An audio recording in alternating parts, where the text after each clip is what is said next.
or a basic and a below basic.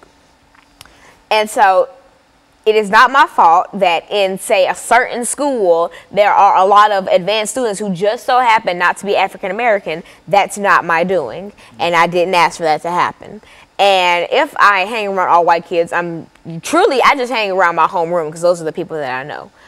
And if they all, or if the majority of them happen to be white or German or Irish or just non-African American, then that explains why I have so many friends who are not African American, because that's not who I'm in class with. I have plenty of African American friends.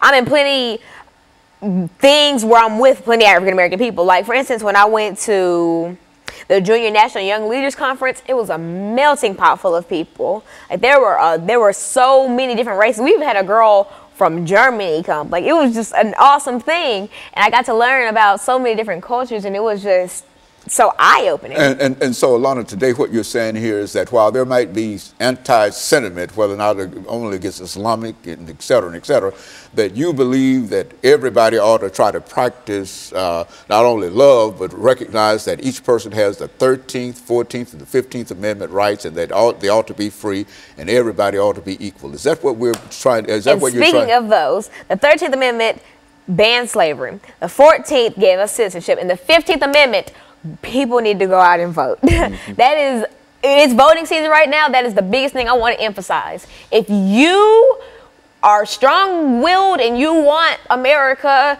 to see the light of day, go out and vote. Because, please, I hate when people say, I'm not going to vote, but it'll be the main one sitting around mad when the candidate they didn't want to win ends up winning. You could have prevented that just by voting. So I encourage everybody to go out and vote. I would if I could. And so I'm just really trying to get my peers to go out and vote, because I have a lot of friends who can vote and things like that. So I'm encouraging everybody to get out there. And so, Lana, let me thank you during the last half minute that we have here dealing with this very, very important subject. I think that from what we've talked about, our audience has a pretty good idea in terms of how many people see some of the problems and some of the issues that we raise. And of course, let me encourage our audience to tune in again next week